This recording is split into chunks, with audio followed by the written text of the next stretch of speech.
आज की इस वीडियो में हम बात करेंगे कि आप कैसे वेक्टर्स में कॉलन ऑपरेटर यूज़ करके वेक्टर बनाते हैं, लाइन स्पेस की कमांड यूज़ करके वेक्टर बनाते हैं और मल्टीपल एंट्रीज वेक्टर में आप कैसे एड्रेस करते हैं और एलिमेंट वेक्टर के एलिमेंट को डिलीट कैसे करते हैं और एलिमेंट ऐड कैसे किए जाते हैं। अब और वेक्टर में एक वेक्टर आप ऐड कैसे कर रहे होते हैं।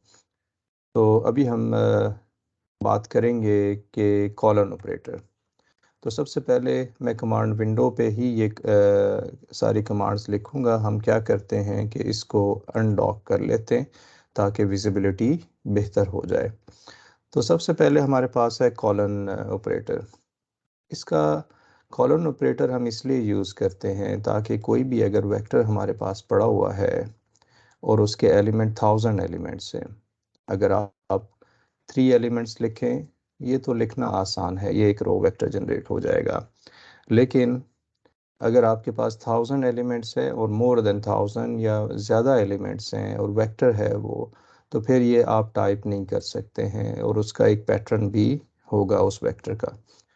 तो हम क्या करते हैं, मिसाल के तौर पे हम लिखते हैं, हम स्टार्ट करते हैं किसी फॉर एग्जांपल 1 से और इसकी स्पेसिंग, फिर कॉलन लिखते हैं, फिर स्पेसिंग हम देते हैं कि 2 होने चाहिए और फिर ये 100 तक लेकर जाते हैं या कम एलिमेंट्स 30 तक हम लेकर जा रहे हैं।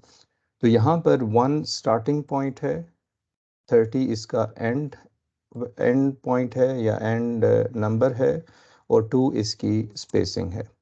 तो इसको जब आप एंटर करेंगे तो आप देख रहे हैं कि हमारे पास ये वेक्टर जनरेट हो गया। इस वेक्टर को आप ज़्यादा बड़ा भी लिख सकते हैं, बड़ा वेक्टर भी आप लिख सकते हैं। आप 100 तक लेकर जाना चाहते हैं, 100 तक लेकर जाइए। और अगर आप फॉर एग्जांपल 1000 तक लेकर जाना चाहते हैं तो आप 1000 तक लेकर जा सकते हैं। तो ये तो था कॉलन ऑपरेटर। अब कॉलन ऑपरेटर ये फॉरवर्ड जा रहा है, यानी 1 से 100 तक ये जा रहा है। मैं CLC लिखूंगा और एक कमांड हमने सीखी थी फॉर्मेट कॉम्पैक्ट, क्योंकि हम ज़्यादा बड़ा एलिमेंट लिखने जा रहे हैं तो इसलिए हमें स्पेस ज़्यादा चाहिए, कमांड्स के स्पेस कम चाहिए कमांड्स के दरमियान।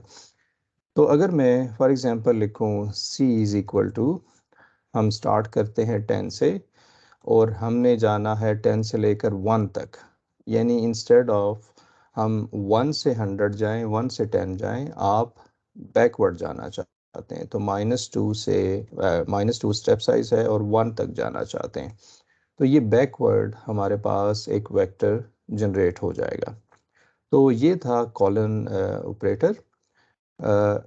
तो अब इसके बाद हम जो बात करते हैं वेक्टर जनरेट करने की, एक और भी कमांड होती है, उसे हम फॉर एग्जांपल कहते हैं लाइन स्पेस।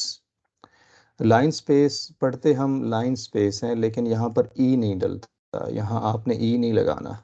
ये लाइन का मतलब होता है LIN, इसका मतलब होता है लीनियर, और स्पेस का मतलब है स्पेस, लीनियर स्पेस आप जनरेट कर रहे हैं। इसके लिए आप पैरेंथेसिस शुरू करते हैं। पैरेंथेसिस शुरू करने के बाद वो आपको एक ऑप्शन भी दे रहे हैं। आप लिखेंगे 1, 1 से लेकर आप 10 तक एलिमेंट जनरेट करना चाहते हैं और इसके कितने एलिमेंट्स आप जनरेट करना चाहते हैं, फॉर एग्जांपल 12 एलिमेंट्स जनरेट करना चाहते हैं। तो ये हमारे पास आ जाएगा इस तरह से 1 से 10 तक 12 एलिमेंट्स ये आ जाएंगे। एक और अगर आप एग्जांपल देखें, हम लिखते हैं A2, दूसरा वेक्टर जनरेट करना चाह रहे हैं और वो शुरू हो रहा है मिसाल के तौर पे 2 से। इसको आप 100 तक लिखते हैं और इसके आप 12 एलिमेंट जनरेट करते हैं या ज़्यादा एलिमेंट जनरेट करते हैं, हम कहते हैं कि 20 एलिमेंट्स जनरेट कर दें, तो वो खुद ही स्पेसिंग बना के वो तमाम वेक्टर के एलिमेंट जनरेट कर देगा। अब अगर हम बात करें कि इसी लाइन स्पेस में अगर हम कोई भी यहाँ पर 2 से लेकर 100 तक या 1 से लेकर 100 तक हम इसके एलिमेंट्स ना दें, यहाँ लाइन स्पेस में स्पेसिंग नहीं दी जाती बल्कि नंबर ऑफ एलिमेंट्स दिए जाते हैं। तो यहाँ पर अगर हम स्पेसिंग इसके एलिमेंट्स ना दें तो ये हमारे पास आ जाएगा 1 से लेकर 100 तक तमाम एलिमेंट्स इसके आ जाएंगे, यानी कि इसकी स्टेप साइज 1 है। तो ये हमारे पास था लाइन स्पेस। CLC लिखते हैं।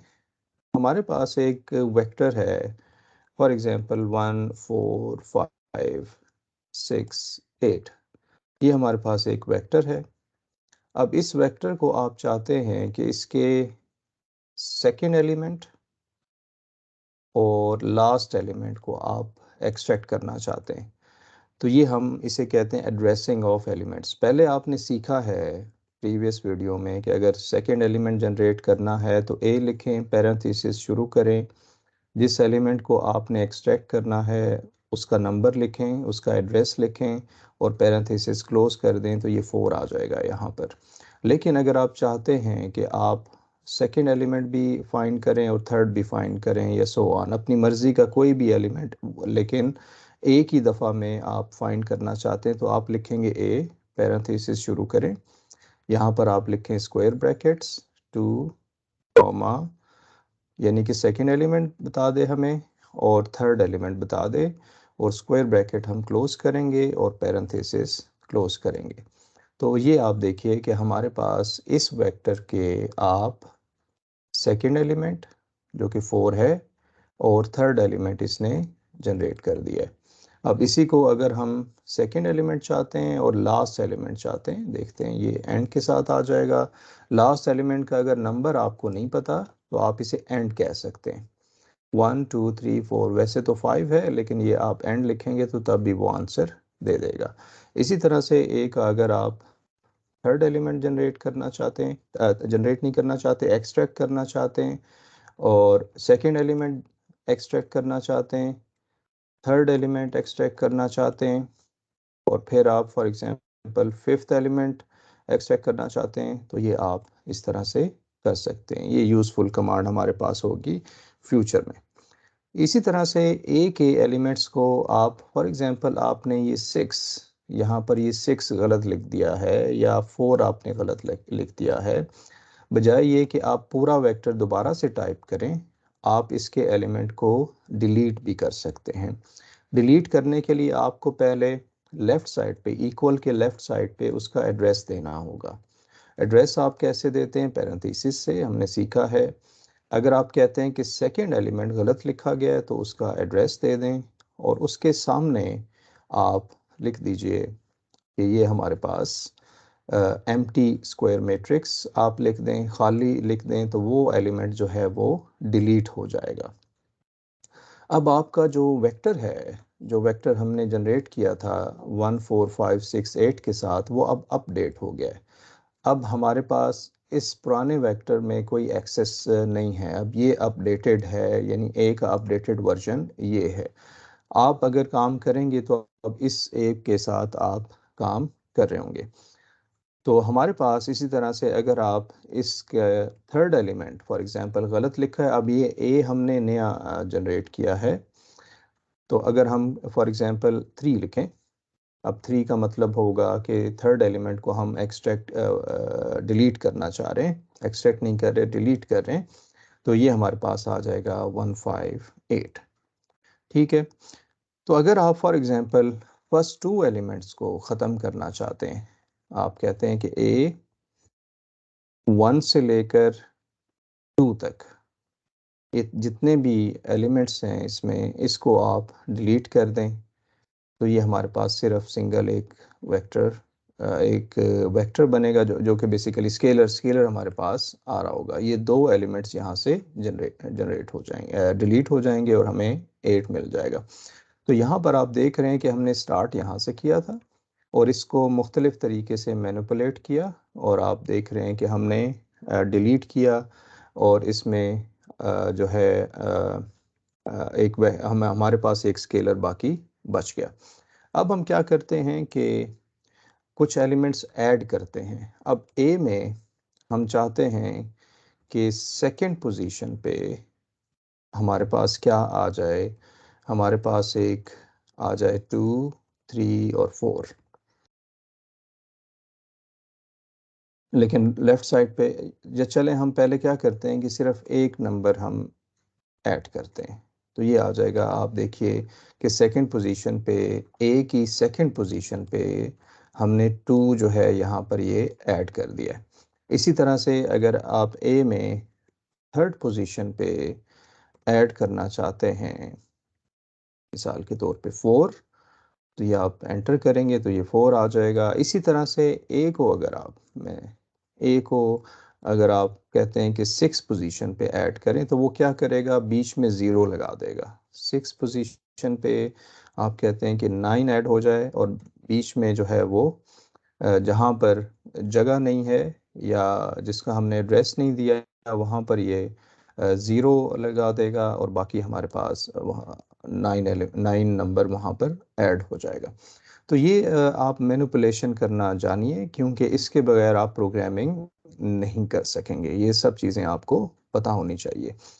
मैंने जैसे आपको कहा कि आप 10 मिनट्स देंगे, मैटलैब ओपन करेंगे और ये सब प्रैक्टिस आप मेरे साथ कर रहे होंगे या अपना वेक्टर बना के आप प्रैक्टिस कर रहे होंगे। अब आखिरी चीज़ जो हमारे पास रह गई वो हमारे पास है, मिसाल के तौर पे कि अगर हमारे पास एक वेक्टर हो 1 3 4 और दूसरा वेक्टर हो 3 5 6, आप इन दोनों को इससे एक नया वेक्टर बनाना चाहते हैं वो आप बना सकते हैं। ए कॉमा बी लिखेंगे तो ये हमारे पास नया वेक्टर बन जाएगा।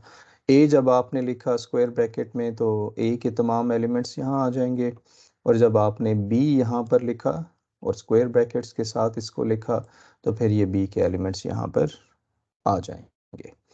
तो आप पूरा एक वेक्टर दूसरे वेक्टर में ऐड करके, ऐड एडिशन नहीं करके ऐड करके, और आप एक नया वेक्टर बना सकते हैं। तो ये हमारे पास एक रो वेक्टर आ जाएगा। इसे कहते हैं अपेंडिंग ऑफ वेक्टर्स।